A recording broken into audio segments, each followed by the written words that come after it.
Don't forget to suck some titties.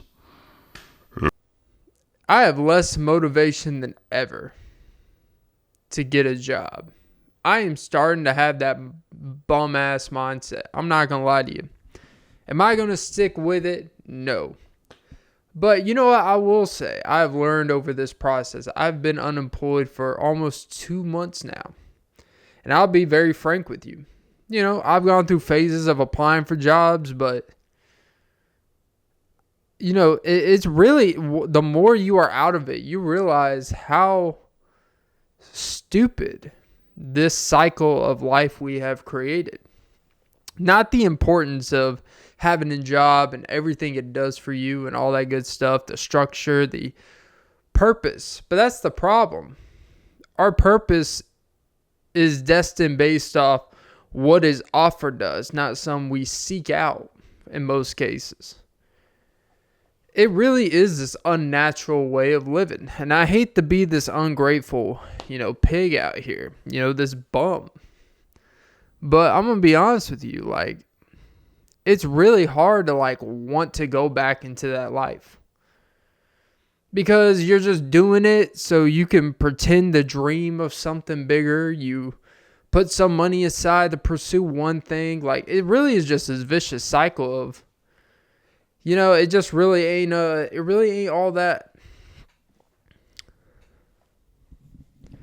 We do have this glorification of homelessness, which is odd. I was watching some earlier where there's these people living in the Las Vegas tunnels. And a guy who went out there to interview them, and now people are profiting off their pain and shit, which is also another story for another day. And there is this, he was asked, in an interview, what percentage of them do you think are unhappy? He said, well, 100% of them are unhappy on a baseline level.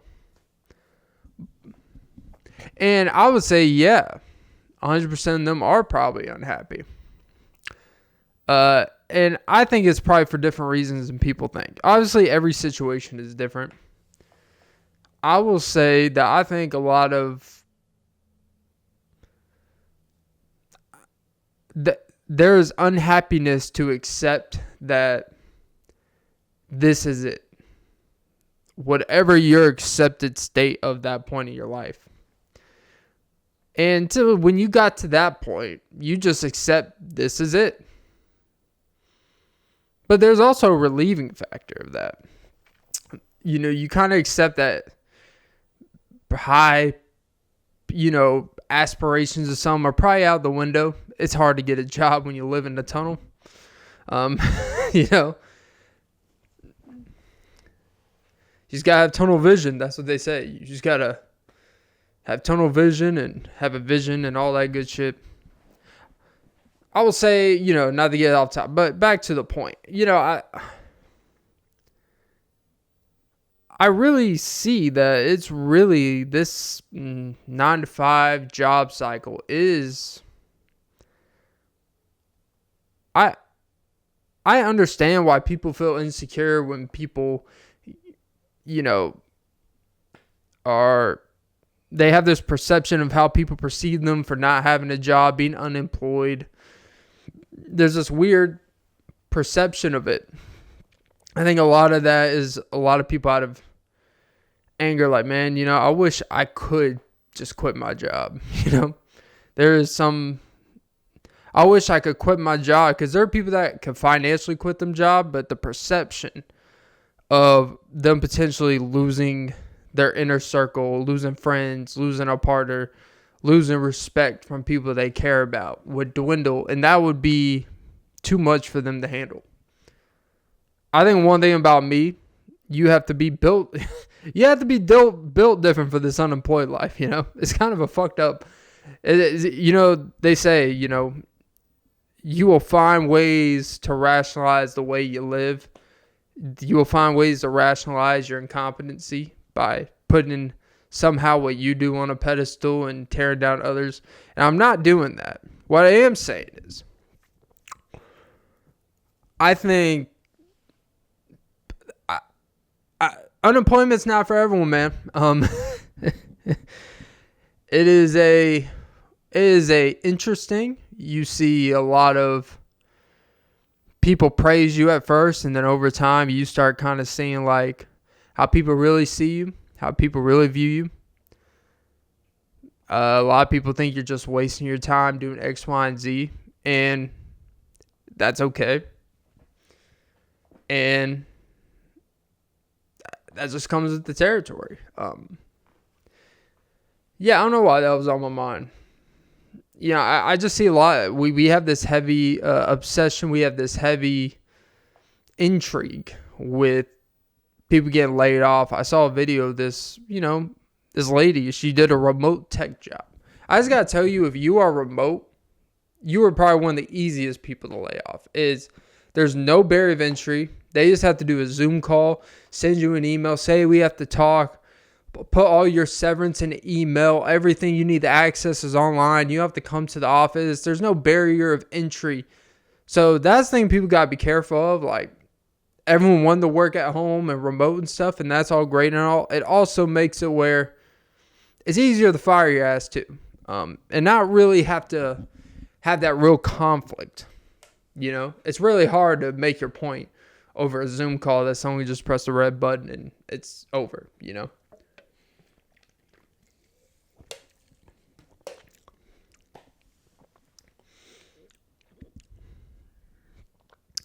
But yeah, being a bum is great. I'm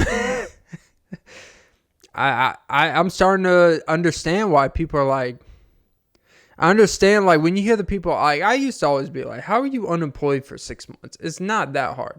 And look, it's for some of us, it's not that it's hard to get. Like, I could apply for a specific type of job next week and start in a week after. Like, you can always typically get something as long as, you can not shit your pants on the first day. But it's that, man, I enjoy living a life, but then you have to ask yourself, how much longer can I live this life? Funds run out. Then you start getting into the easy money hack, right? That you don't have time to think about when you are working all the time.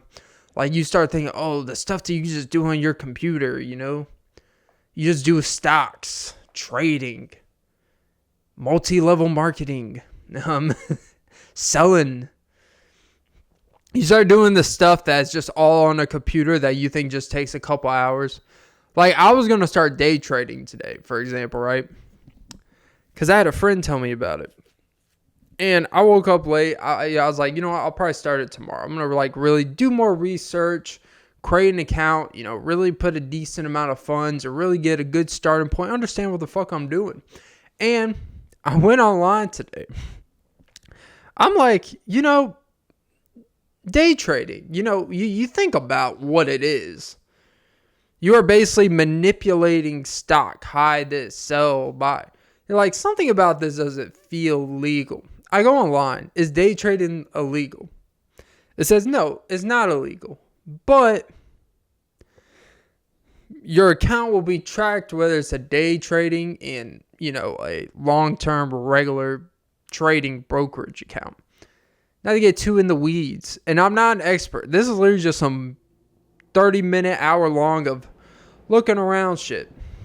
The SEC identifies day trading as if you make X amount of, like, 4 to 5 transactions in a 5-day period. Basically, if you were to make a trade a day, like, put it in a stock and then sell it before that day ends, that day period ends, that's a day trade. If you were to put a stock in the beginning of the day, but then like early the next day, it wouldn't be a technical day trade, but it's still marked as something, and blah, blah, blah. But to be marked as a day trading account, you have to have a minimum equity of $25,000 fucking dollars. And I'm like, this is the stuff your friends don't tell you.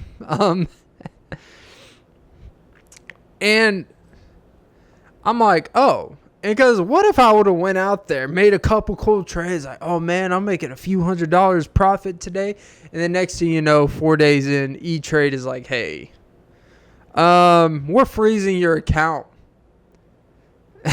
Like, it literally said they'll just freeze your fucking account. If you are monitored in this and they transition your account to another, but then you have to have a minimum amount of equity that you got to put into the account just to cover their hedges. It's like, oh, this is kind of weird. You know, you got to have money just to even lose money, you know? It's like, hey, can I just lose money like the rest of society? Put $5, think you're going to win 200, baby? Like, come on.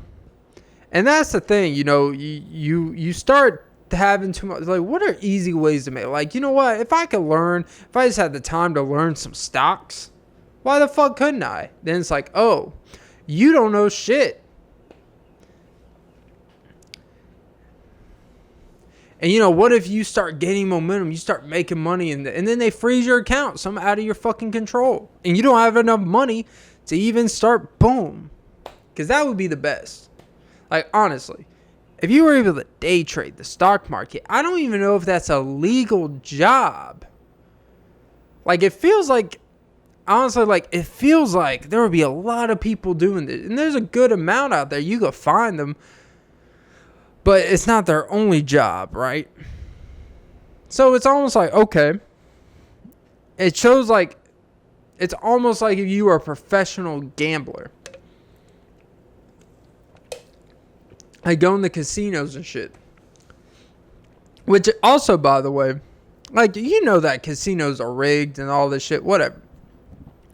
I've been watching this YouTube channel called, I think the name is Stephen Bridges. It's like this Australian guy. Him and his group of friends. He calls themselves like card counters. Right? So, card counting is apparently illegal. Which is one of the dumbest things ever, because there's only so many cards in a deck. So by default, if you just play long enough, cards are going to run out in some of these games. It's not really card counting. Like, so am I just supposed to pretend I don't know these last 5 cards are going to either be queen, king, a 4, and all this shit? Like, am I just supposed to pretend that?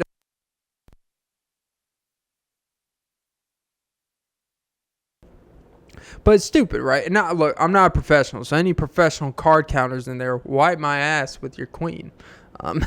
Your queen's known to do it. Like a lips. The ace of spades, because AC, Dick, C. I'm such a fool. That was bad. But, highway to hell. But they are card counters. They go to, what they do. So, and I know, I went to a casino one time. I don't know if I ever told the story, but quick story. On like literally the first 10 minutes, I did one of these big old this big old mega, you pull the thing down, the Wheel of Fortune, and I won over $800. I'm like, holy shit, bro. Like, that was like 2 weeks of pay working 50 hours a week at my job at the time, you know? Like, I was like, holy shit. And guess what? I lost almost all of it the rest of the night, because that's what they do. First of all, you sign up for a player card. And I was like, this is kind of odd. I've never heard of something like this. And now thinking about it, looking back, they have your ID and player card, so you keep track of your wins. And I think it's to keep track to see if you're losing the casino money, making money, track any weird activity type of shit. So not only that consumable, you go, because all these casinos work together, because at the end of the day, they don't want people making money off of them, making them look like a fool. So, these card counters, quote, they play like legitimate card games, and they'll go kind of like New Mexico, California. They try to avoid Vegas, but they do at times. Like, they went to one in Louisiana. Like, they go all over, you know, the country and stuff like that. And they try to, now they're at the point where they have to kind of like wear masks, wear makeup, keep their identity kind of on the down low to avoid being caught. But what you notice very quickly is no matter where they go, at every like main card table, they have like a manager on top of the card dealer. And the card dealer is literally in charge of when they suspect someone is good at the game, they call them over for them to monitor, and then they start winning. They literally call them to the side and tell them that, and they literally tell them, I'm going to have to back you off, but you could play anything else in here. And they'll have them on these secret cameras that they're wearing. Yeah, look, you're just too good at this. I'm like, what the fuck? Like, it's unreal. Like, they won't even be like hiding it. They're like, hey, my job is to, keep a business going. It's like, bruh, you're probably getting paid. Like, imagine working at a casino and your job is to maintain the casino, making a shitload of money. And they're probably like, yeah, here's $60K. Like, I'm sorry, unless you're paying me, some premium dollar, I'm letting these motherfuckers win. I'm sorry. And it's insane because there was an instance, this guy tried to cash out. They were already suspecting that he was good or whatever. He basically won like $4,000 or something, right? He was trying to cash out. They wouldn't let him cash out because he didn't have a player card, but legally they can't do that. A player card is really just, they ask you, but they can't really make you, and you don't have to really reveal your ID to get your money. Like, it's not technically the law if you won, but it's their policy they'll try to hide, but it's not really legal law. But it is insane. Like, it's transparent, blatant. These casinos, these gambling, no one is really going to win money there. Like, literally, if you just start winning money, that's a problem for them. And they can make all these excuses, make it a pain in the ass to pay you out. But if they were to manipulate you, rig the games for you and shit like that, you would spend money you don't have. They're not giving that money back. They're going to kick your ass out and then ban you for X, Y, and Z. But they'll take your money. You bet your sweet bibbity.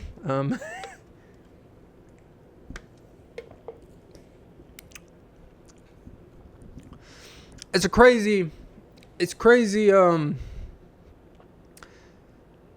and it all kind of ties back to, the vices, I was thinking about it. Vices are really when we think there's an easy way to make money than the traditional route. When it's the easy way to feel good than doing the hard stuff. Like, the easy thing is to drink alcohol. The easy thing is, do drugs, smoke weed and stuff to feel loose, inebriated, to feel relaxed, to not deal and to cope with your problems. When the hard thing would be to just accept your existence, accept things about yourself that aren't great, be able to, compartmentalize and not take everything so serious all the time. And kind of going back to this, like, the easy thing is like, oh, I can make a couple $100 online today, day trading crypto. I can make a couple hundred in the stock market. Oh, I could sell this, I could, manipulate something and make some money. I could go gamble and just put a couple bucks in and I might win a few $100, and I did nothing. The easier something is to do, it manipulates us to think that there's an easier way to reach some goal we have. And you may win in the short term, but you won't appreciate the long term because it didn't really feel like you did much. So that's kind of like the battle, But I think it's important to do these things and maybe go bankrupt. Go for broke. Who gives a fuck? Sometimes you have to be like, fuck it. I'm going to the bottom. Now we're here. Oh, Drake. I'm not going to lie, last night in the halftime show, I know I did a whole Super Bowl reaction. Go check that out, episode 326. I was kind of like, what if they made what if Kendrick and Drake made like the craziest reunite behind the scenes, and then Drake just pops out and they just start like he starts singing the song Not Like Us, and then switches to like his old diss tracks, and they played it back to back. I think back to back is from 2015. I think it's literally like 10 years old. Shit's crazy. But that's really I was like, I know it's not gonna happen, but how fucking cool would that be? Like, in the weirdest way. People are booming Taylor Swift, I guess Ice Spice, she wanted the best of both worlds, and now she found out what it's like to be Hannah Montana.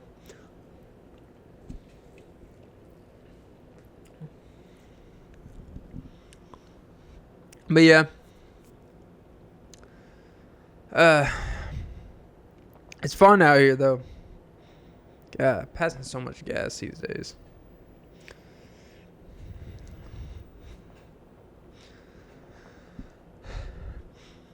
Oh God, that smells. Whew.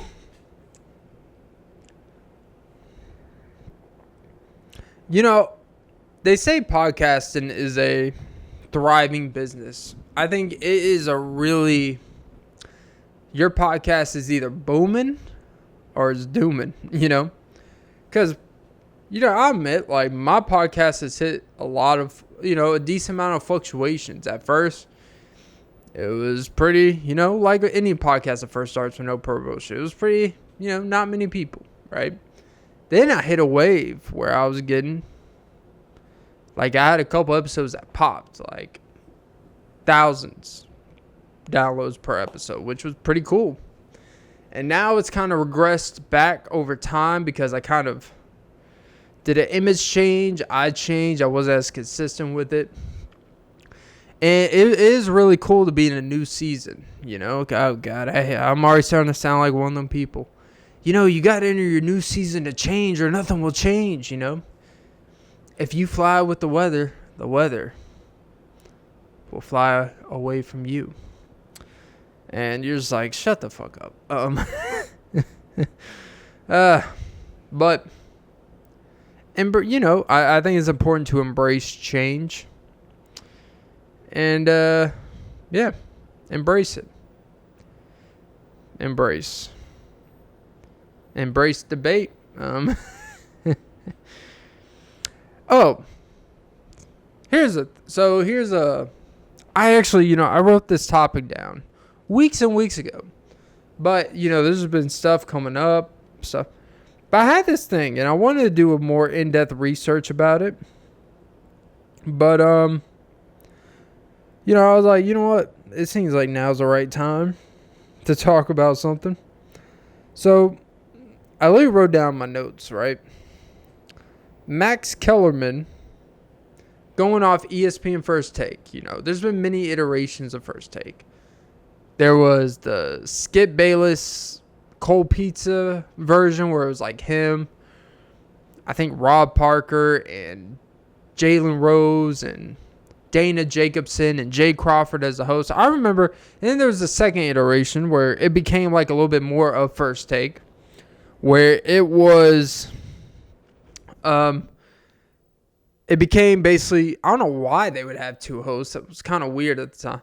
But it became Jay Crawford as a host, and then it was in between Skip and then Rob Parker, and then Stephen A. took over eventually. Then when it was Stephen A., Skip, Jay Crawford as a host, it was cool. And somewhere along the line, I think the host changed here and there. I don't know if that's when they went to Molly Kiram. I felt like there was someone in between, but I can't remember. But once Skip left for FS1, right? This was probably 9-10 years ago, it feels like. Max Kellerman became the second main co-host of Stephen A. after a period of time. And to be honest, the Stephen A. Max Kellerman was, I believe, the best version of First Take to date. Because I feel like after when they started phasing Max out, you saw the whole culture of not just First Take, but really ESPN change. It really became about screaming, hot topic, and more about the being wildly short attention span entertaining without the deep backdrop, or I don't even say knowledge, but at least Max always brought like a perspective that regardless if you agreed or not, he added a legitimate value and perspective that took time and attentiveness to his takes. And he had a good sense of humor where he could go back and forth when things were, not so serious to serious. To me, that Max Kellerman and Stephen A is the best version of First Take to date. I know Skip put it on the map. Not taking away anything he did. Without him, there would be no First Take. But the most like mature, resolved, with entertainment, Max and Stephen A. They really balance each other well. Like if you really look at the dynamics of it. And Stephen A, obviously, after years, wanted him out. Now, there are reports, and when not even reports, he's flat out say, yeah, I wanted him off the show. I felt like the show would be better without. He basically wanted to make himself the star. And until they got Shannon Sharpe on there, and Shannon Sharpe's only on there like twice a week, I think. And even before they got Shannon Sharpe, like it was Stephen A and a bunch of random people day by day. And that sounds great, but it also made it where no one wanted to return, continue watching the show because it just wasn't like, people want to know what they're tuning into every day. Like, I know Stephen A is going to be here, but honestly, if the guests can very, very depend on who comes back, it does not make the show more interesting. When you fall, I wouldn't say love with a personality, but when you get into the rhythm of a dynamic between two people, that's what you come back for. Like, you'll listen to two people debate each other about anything. You don't have to rely on the subject matter being the most topical for people to come listen to you. That's when you know, like, people actually care about you and your perspective. I think that's what we're all trying to strive for people that do this. You want to be able where you talk about anything you want, where it's not so topical, where it's not trending, and people, you at least have a fan base that will come and at least want to hear what you have to say about it. They wait for what your opinion has to say about it. I think, in my opinion, now there is a racial component. People made it where it felt like Max had more respect from the black community than Stephen A, which is a very touchy subject. Because there was some political stuff on there that Max simply had a specific type of point of view, and then Stephen A didn't agree, and he alienated some people, in his fan base potentially.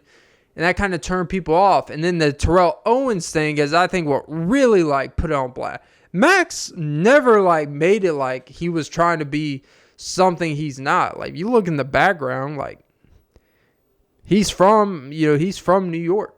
I don't remember if he's from New York or New Jersey, but he's from deep the city. He actually was a rapper at one point. He grew up, in that type of culture and environment.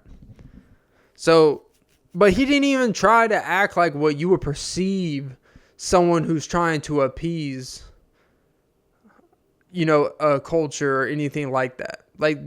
He never did. He actually felt authentic in the stuff he's saying. And I think that's why people respected Max. And I think that intimidates Stephen A because he wanted people that couldn't intellectually match up with him. He wanted to keep the show surface level. I believe that the whole goal of all this was to keep First Take surface level. To keep it about sound bites, yelling. And I don't remember the recent, but I don't even think First Take is number one on their own network anymore. Like, Stephen A is still the king of ESPN. That's not the point we're making here. But the show itself is very diluted at this point. Like, even when Shannon Sharpe's on, like, if we could be honest, if we're going to be really, really honest about it, First Take with Stephen A and Shannon Sharpe has been pretty underwhelming. Not saying they're not great, but it does not feel like the type of show that we thought we were getting. It feels a lot more stripped back. Like, Shannon Sharpe does not act as loose and with all, like, the entertainment sayings. I know he's on ESPN, so he's got to be a little bit held back in certain ways, but it almost seems like he's reserving his whole personality, his whole entertainment for his own show, Club Shay Shay and Nightcap. It feels like that's more of where you will get the entertaining Shannon Sharpe that people fell in love with on Undisputed. Like, Undisputed with Shannon Sharpe and Skip Bayless was the second the show was being aired on. There were people, South Korea, server posting their clips illegally on YouTube. And we be eating that shit up. Like, 20 minutes after they have a segment, that shit's on the internet. No one's fucking doing that. No one in a third world country is clip farming Undisputed these days. No one gives a fuck. Undisputed's not even a thing anymore. No one's doing that for Speak. No one's even doing that for Get Up. First Take, you'll see a few here and there, but it's not a every morning talking about every topic type of thing. Like, the appeal isn't there. So, I think First Take died when Max was kicked off the show. It's been a very underwhelming. It's not the same splash as, like, the hire of Shannon Sharpe. Like, Shannon Sharpe and Stephen A. is going to be some unreal. Like, you watch, like, I watched I'm thinking, okay, Super Bowl reaction, one of the biggest times of the year for these shows. And it was pretty tame. Like, Jalen Hurts, he really went out there, he had that one pick. It was very, like, there's no personality. It seems like they're trying to, the appeal of it has not lived up to the hype, is what I'm saying. So, kind of going back of how that all ties in, is I think when we went into this direction of trying to be hot takey without the substance and entertainment, when everything is just about yelling at each other, everything's becoming about some racial attachment, and there's application to that in the stuff they talk about, but a lot of times it just feels like when they run out of any decent intellectual points, or they don't even want to go through the work of creating an interesting point of view, they just attach to that, and then they have the sympathetic card towards it. And I'm basically talking about, like, Ryan Clark when it comes to a point. Like, I think he's fine. I don't have anything against him personally. There are times when, the racial stuff is important.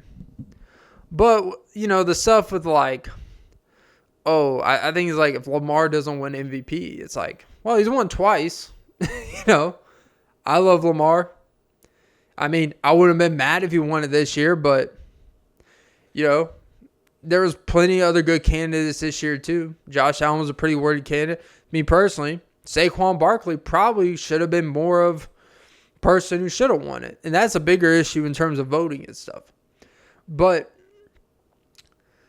for me personally, I just, I think Max Kellerman, I don't know if you guys remember, but, like, on the most serious topics, even stuff that ESPN probably, like, a lot of fans didn't like when they talked about, if you look back at, like, the clips and the segments, like, Max Kellerman is typically the most well thought out person. And here, like, if you were going in with a complete no opinion about something, and it was between Stephen A, Max, and whoever third guest they had, whatever the subject are, you would probably say Max Kellerman came the most prepared. Max Kellerman is able to navigate the conversation in places that most people wouldn't and couldn't. He was very good at talking and very good at really getting to the point and the core issue a lot of times, and not just focus on the stupid, oh, it's all about championships. I don't want to hear nothing when you've lost 4 of your last 5 games against this team. Like, you know, and you know, you could make the argument, and maybe this was Stephen A's point of view, if I had to be fair, that not everything has to be philosophical. Like, this is entertainment TV, but at the same time, Max was filling in a missing piece that I think we miss dearly now. Because all these shows is just a lot of, I'm going to be honest, like, I can't stand LaShawn McCoy. I can't stand, like, I respect him as a player. But it doesn't even feel like he's gotten out of, when they do their broadcasting and TV training, it literally looks like he's still like a player when they're doing stuff mid-season or on a bye week or in the playoffs when their team didn't make the playoffs and they're just giving him some practice. Like, it really still looks like he's like not been trained like in TV. Like, there's no flow to his thing. Everything's about what he's got to say.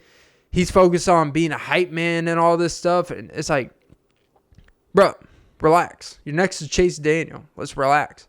Even Emmanuel Acho's like, all right, man, can we relax here? You notice how Emmanuel Acho, he's not doing the whole thing he did with Marcellus of trying to be like these preacher and trying to get deep in it, because we're going to get in Marcellus. Let's do it. And Marcellus and Emmanuel, to me, that was one of my favorite duos. Their conversations and their point of views on things. Even if sometimes it got a little too deep in the weeds, but it always felt like they had something for each other. And they could like talk about something, you still be engaged. Regardless of whether you believe in Acho and all that stuff, they were entertaining, they worked well together. But similar to Emmanuel Acho, I think he saw what Stephen A did with Max, and he said, no, I got to be the biggest star of this show. What did he do? Start getting Troy Taylor's cheeks. But he started, and I don't think he directly like that, I want Marcellus fired. But he definitely made some insinuations and moves in the back. Like, he wasn't mad that Marcellus was getting let go or that he didn't get re-signed to his contract, whatever happened in that situation, which is still ongoing for the Charlie Dixon situation, but neither here nor there. We still see he wanted that rotating cast of people that can't really compete with him. So he can always seem like the biggest dog in a small kennel. Or he could be, what was it called? The, big tree in a small fish. What the fuck is it saying? When you're big fish in a small pond, whatever it is. He wanted to not only be the big fish in the small pond, but take over the ponds all around the city too, And when you get greedy like that, and you don't have to be, there's not that competitiveness every day. There's not that there's not that person that you're competing with to be more articulate, to have a point of view, to have a perspective. You could come in with your same bland point of views and just regurgitate the shit, and you're going to keep the show going. But when you have to keep up with a Marcellus, or you have to keep up with a Max, which ironically come back together, because if you don't remember, Marcellus and Max, kind of after the reiteration of Colin and Michelle Beadle leaving Sports Nation, they kept that Sports Nation shit going. And they made it a really good show. They had a really good dynamic. And they're really good friends, as far as I know. At least great business partners, So it's kind of weird how it all works. You see the direction of sports TV. You see the direction of what a consumer wants.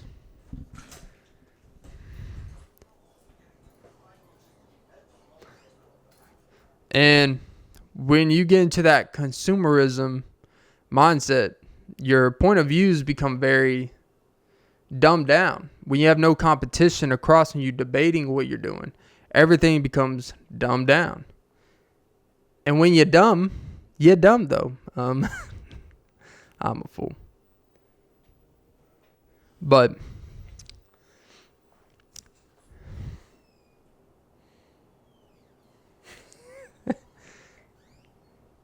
it's all right. I could cut it out, so you can. Oh, I forgot you had to edit it.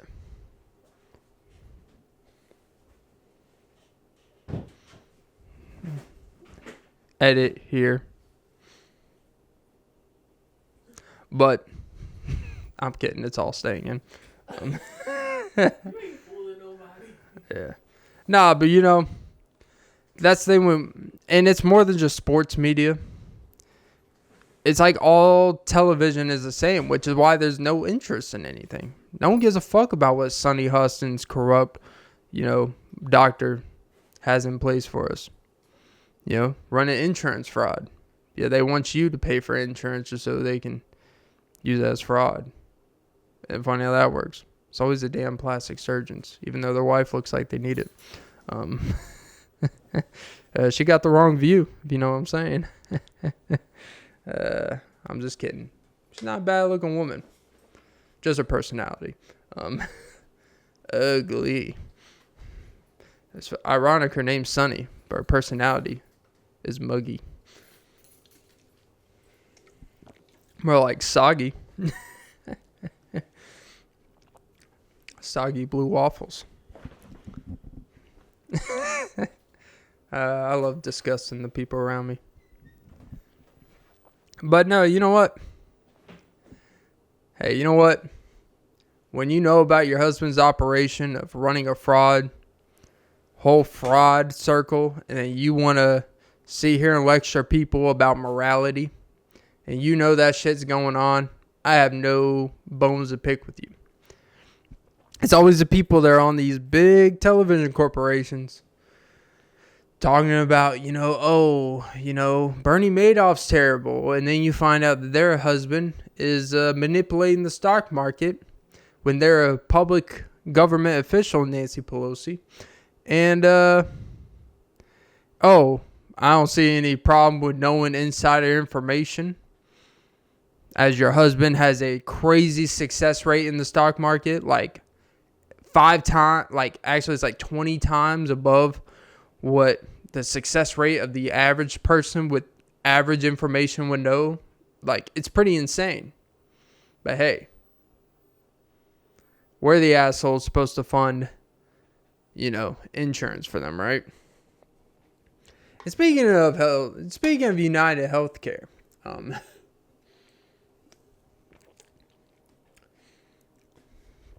there's a situation with United Healthcare, not to beat a dead horse, because, someone already got beaten. But apparently, there's this thing going around, this issue. There was a surgeon. She was doing surgery on an individual, I guess with United Healthcare. But it's kind of scary because I had United Healthcare. If I would have had surgery, chances are they would probably cancel my plan if I was getting surgery and not tell you till after you get out that, hey, we don't cover this. But in the middle of surgery, they call her. And I don't know if they were trying to get the legalities of what's going on, whether to do it or not. Don't do it. We're not going to cover. Basically threatened, we're not going to cover it. And this is the type of shit that we are dealing with these people. They want you to feel empathetic towards these companies. And I'm not rationalizing what happened to the guy. I'm not. Because, going out of your way to do all that, he's just a figurehead at the end of the day. He's just following protocol of the culture. He didn't create the policies, but he certainly knows about them, But that doesn't mean people should go around assassinating the guy.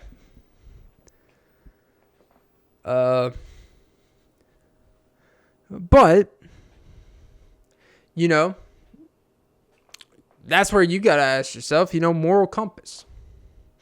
Because there are people that claim, and let's be honest, money and greed, it corrupts people. And it's not always in the blatant ways, right? It's sometimes you realize you are so far deep into something, and by the time you realize you're so far deep in, that there are legal repercussions getting out of it, and there are financial. You're basically choosing a whole different life by not choosing to be a part of something. And sometimes you turn a blind eye because it's doing well for your family, And people do it all the time. People do immoral things to put food on the table or to enhance their children's lives. The same people that are shitting on the CEO for healthcare, they're the same ones that have family members that are dealing drugs and killing people, drowning people, knocking people off, ruining parents who have addictions and kids that can't take care of by funding them drugs and funding them shit. But they get a benefit from it. But then they want to act like they're holier than thou because someone on a CEO level is doing it. Just because you do it on a small level doesn't make it better. Like, honestly, I'm going to be honest with you. I would rather be a bum that can't provide for their kids than to do it in an immoral way that leads a false impression of what I can do for them. Because if I have to hurt other people to take care of you, that's an issue and a compass, right? If you are hurting innocent people to put food on your table, there's something wrong about that. You need to reevaluate things you got going in your life before you start, rationalizing. We live in this rationalizing culture where as long as, we're bringing money home, as long as we're, making X amount a week, we're doing good. We're doing our citizen duty. We're being a contributing member to society. When honestly, being honest about it, making a paycheck doesn't make you a contribution to society. Really, society probably loses money if you're making under a certain amount. We're being honest about it. And depending on what you're doing, you're probably hurting society more. Like working at McDonald's, you're not helping society. You're killing people. You're not directly killing people, but you are basically handing them a poison burger. That's not even a burger.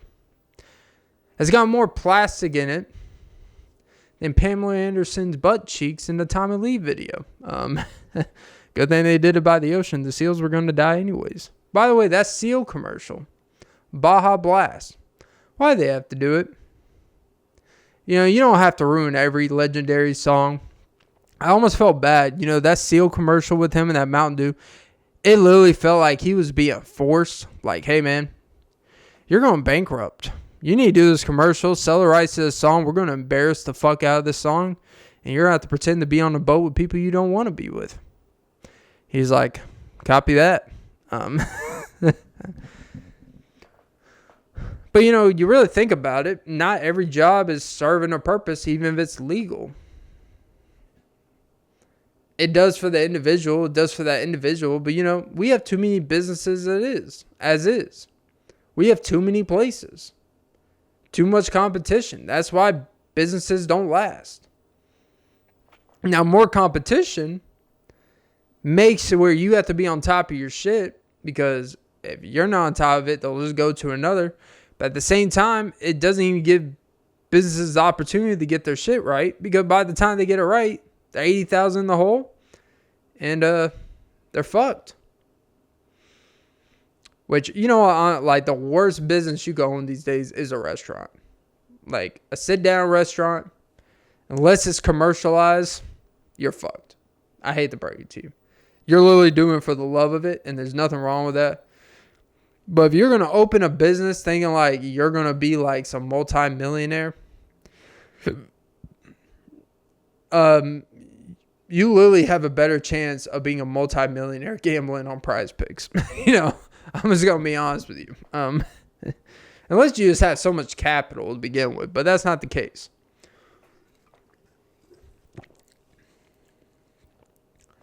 Just so you know, when you make a business, it's not for you.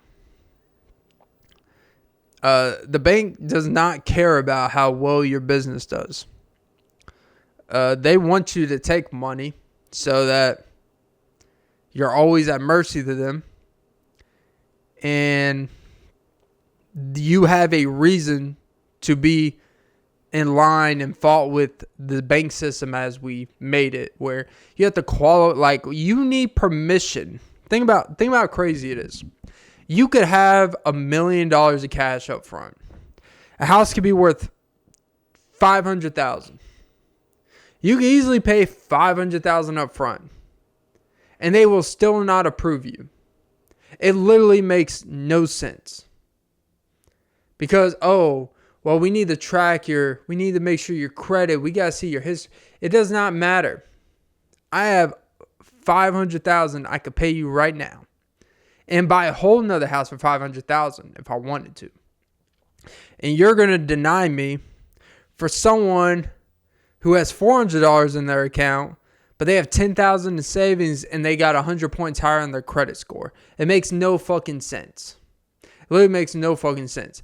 But when we are reliant on these systems, they train you to kind of believe that you always need to borrow. You always need to make what you don't have. You always need more money. You always need to up this. You need to get a credit card so you get 2% cash back. Like, no, you don't. You really don't. Even when you own a house, you don't own the fucking house. Like, you really break it down. You don't even own the land that's on the house. Because at any point, you could pay a house off, pay off the land. Government could come to your house and say, hey, we're rezoning. We're building a whole commercial place here. We're going to, we could buy it for a very generous price. But, and then we could give you, 1.5 to 2 times of what you paid or what the house is worth, so we can have this to build a PetSmart, and then you can go live your life wherever the hell you want. But you don't have to take it. But then we're gonna, sue you, because we could convince that this is for the greater man of the community, when all you're doing is putting indoctrinated, puppies, and that's what the community needs. More stray puppies. But yeah, that's the world we live in. But yeah, somehow I went from Max Kellerman on First Take to stray puppies. Because I'm just one big stray pup.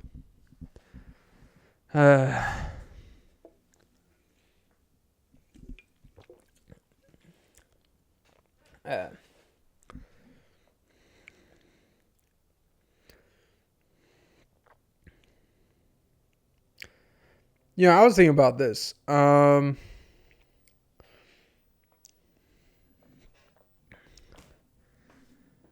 thing I do, it was recently when I was on a consistent schedule, right?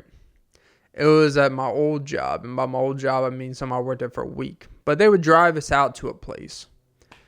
And it was the first time.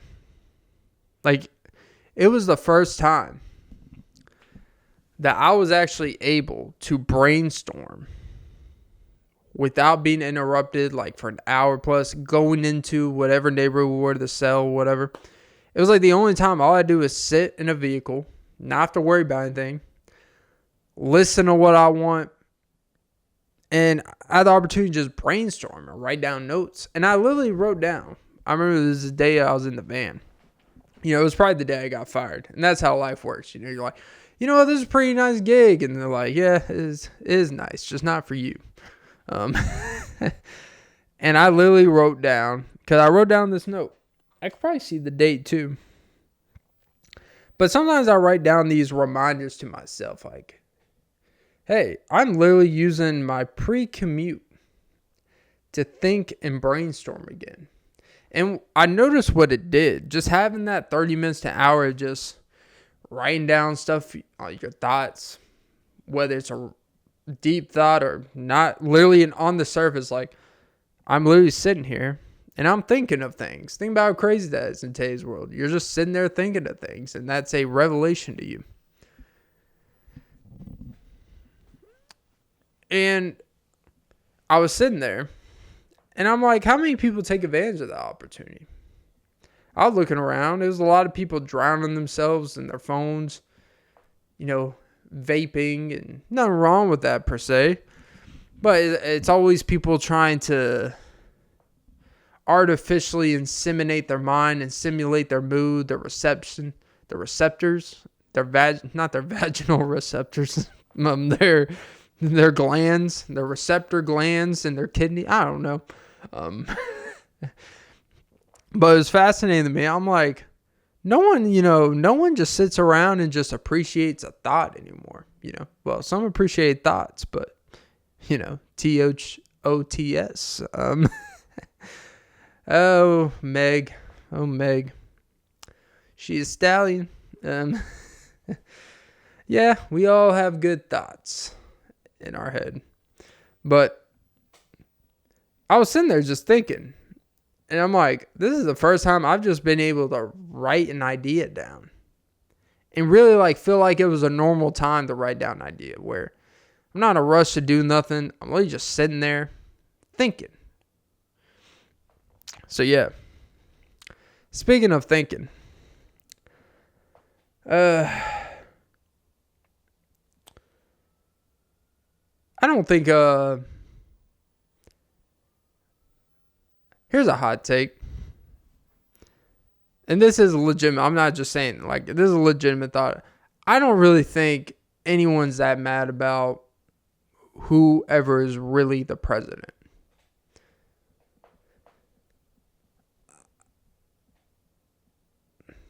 I think people care about who's the president based off how their peers or their close group of friends think about how they care about the president, right?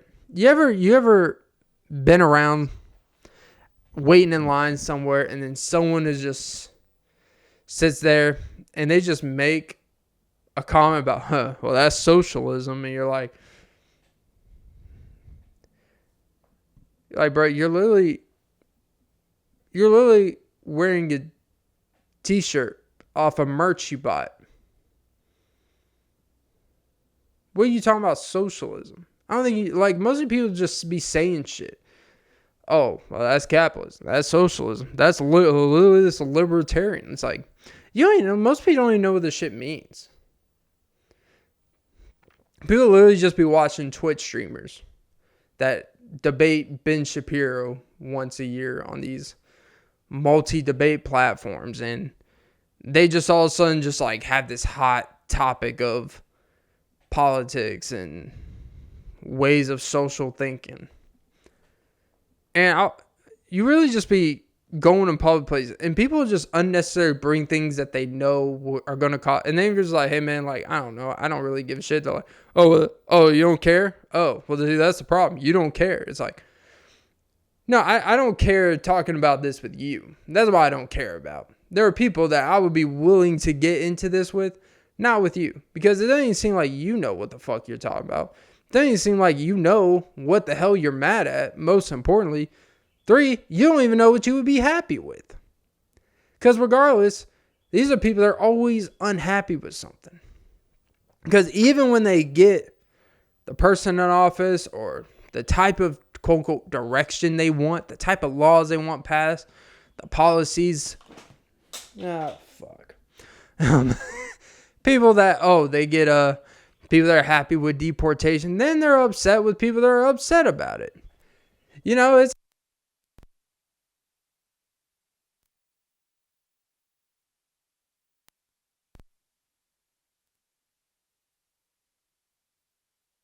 those people for not wanting to see your point of view. Oh, they're just liberal Nancy's with their tail tucked in between their cooch. And you're just like, all right, man. So what do you want? If you really look at the people that are really unhappy are the people that think about this stuff and act on it. in their daily life with politics and social direction. It's people that really think that people that make their their personal social policies, their own social politics, their personality, those people are just the worst. Like, if you go around with a t-shirt of, who you voted for and stickers and stuff like that, and you're going into a place just to be an attention seeker, which is ironic. You'll be wearing a t-shirt about who you voted for in a public place in an area that you probably know is going to get attention. That's fine. And you're the same ones that will shit on TikTokers for making videos, being, all into themselves. It's like, you're literally all into yourself doing this thing, knowing you're going to get attention, but you hide behind the fact that, you're speaking for something greater. Like, your opinion on it doesn't make the world any greater. More than the girl that's twerking the Hannah Montana by Ice Spice. All right. It's literally the same value you bring to society. Absolutely nothing. I'm not saying, vote for who you want. Go for, whatever is happening out here, whoever you want. Like, that's not really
county levels.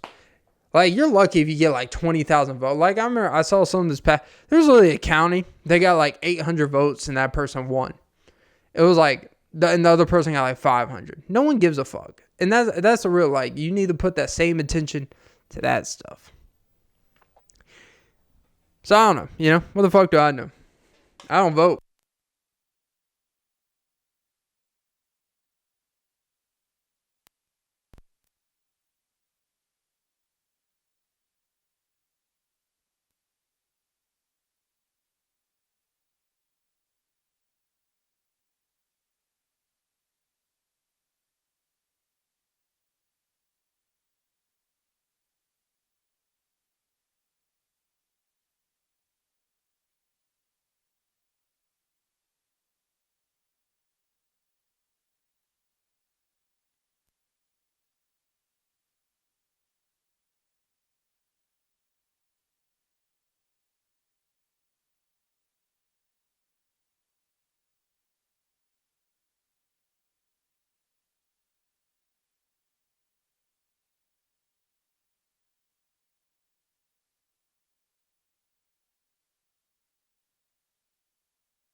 Raises a, alien antenna to me. Now, his friend, they had a fall because Lil Yachty just basically wanted to sun him on their show. And so I'm like, no, without me, there is no, that whole thing. I'm the one with money.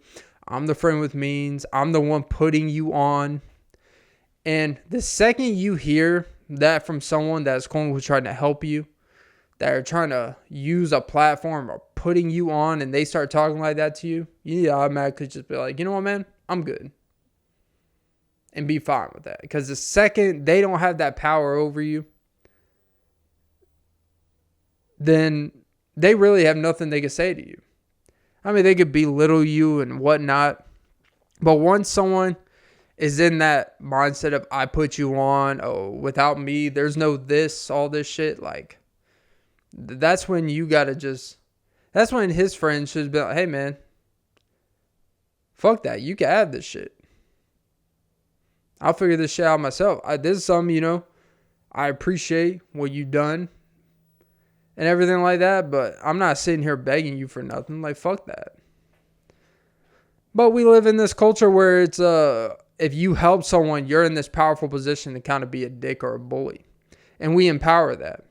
And then it's always these online trolls that all someone to be business. Like, hey, sometimes in business, you just got to be harsh and tell your friends how it is. It's like, bro, you don't have business to tell your friends what it is. It is what it is. I hate when people are sitting here talking about business and they have a negative credit limit. I don't want to hear it. You don't have the business to talk about business. And not everything that accumulates money is a business. People need to stop. It's just as big on, everyone wants a business. Everyone wants to feel like the self-entrepreneur. Like, not everything is business opportunity.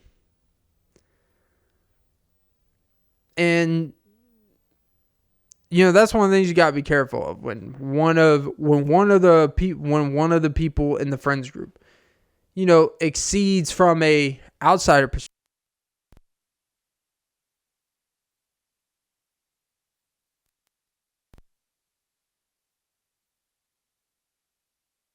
You start kind of feeding into your own shit.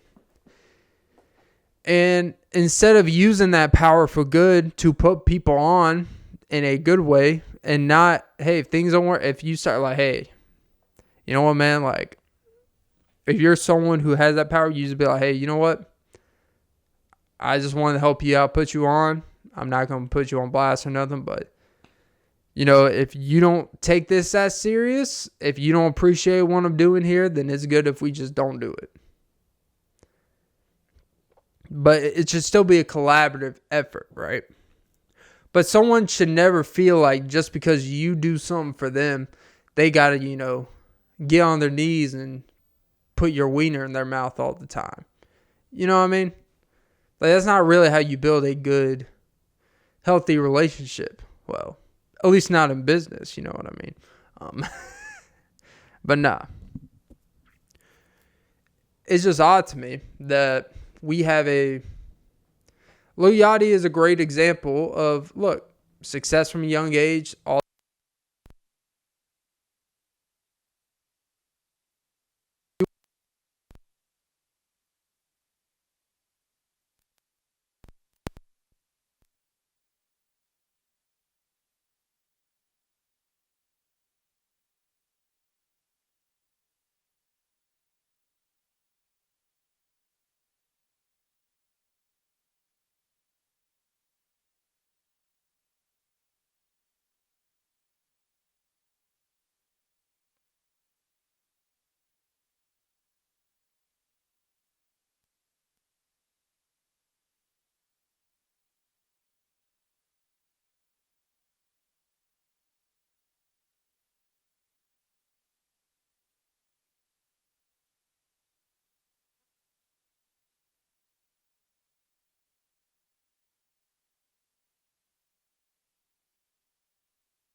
But, he's made music over time and stuff, and he's had one of the longer careers, and it shows that development can happen. Like, 21 went from saying 21 over and over again, and the dude, like, is actually now, like, really damn good. Like, where it's appealing to a mainstream, and it's not mumble rap. It doesn't sound like he's just sipping out of a cup like, he was in the Freshman Cypher. Now, working with Drake, I'm sure Drake had a few ghostwriting points for him. But you can just see the development. And I don't listen to a whole lot of 21 music, but you hear features, and especially this recent feature he did with Central C. It was pretty. It was like, oh, damn. Like, there was definitely that's like a really good collab, But yeah, I think I'm going to end the pod there. But yeah, that was episode 327 of the Off of Me podcast with Clint Nelson. I'm your host, Clint Nelson. Don't forget to like, follow, comment, subscribe, hit the notification bell. But support, ladies and gentlemen. Don't forget to suck some titties. Yeah, have a great day, morning, night, evening. Meep, meep.